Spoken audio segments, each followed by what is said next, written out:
اس وقت ایک بڑی جنگ شروع ہے دنیا میں اور ہمارے ملک دنیا پوری میں جاری ہے جہان اسلام کے اندر تمام اسلامی ممالک کو انسٹیبل کرنے کی کوشش ڈسٹیبلائز کرنے کی کوشش کی جا رہی ہے۔ پاکستان ہمارا مورچہ ہے، اس وطن کو ہم نے بچانا ہے۔ جب میں وطن کی بات کرتا ہوں تو ہمارے بعض انقلابی دوست کہتے ہیں کہ یہ وطن کی باتیں کیوں کرتے ہیں، ہم پاکستان کی بات نہیں کریں گے تو انڈیا کی بات ہم کریں، پھر اسرائیل کی بات کریں۔ کیا امام خمینی کی تعلیمات وطن کی محبت نہیں بتلاتی، وطن سے عشق نہیں بتلاتی؟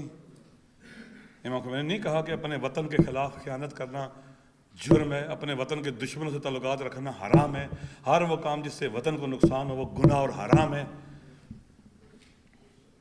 کیا وہ ایرانی حکومت، اسلامی ایرانی حکومت نہیں، ایران نہیں ہے وہاں پر، وطن نہیں ہے وہاں پر، نہیں ہے وطن وہاں پر جہاں انقلاب آیا؟ وطن ہے یا نہیں ہے؟ ہمارا وطن پاکستان ہے، ہم پاکستانی ہیں اور فخر ہم پاکستانی ہیں۔ لہذا یہ ہماری مادر وطن ہے، ہمیں اس کے دشمنوں کے مقابلے میں سٹینڈ لینا ہے۔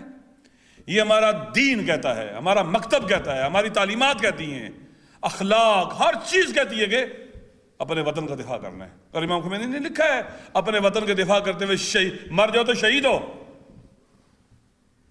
امام خمینی نے لکھا ہے کہ اپنے وطن میں رہتے ہوئے اگر تم نے ٹیکس پے نہیں کیا دوسرا قانونی مجرم ہے، تم نے گناہ بھی کیا، تم خدا کے بھی مجرم ہو۔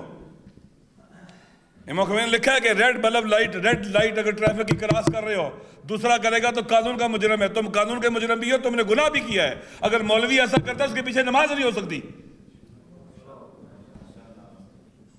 یہ ہمارا دین کہتا ہے،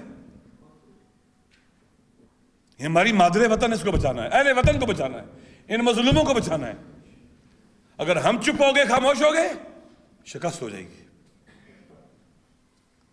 ہم نے حوصلہ دینا ہے لوگوں کو اور مظلوموں کو آگے بڑھ کر۔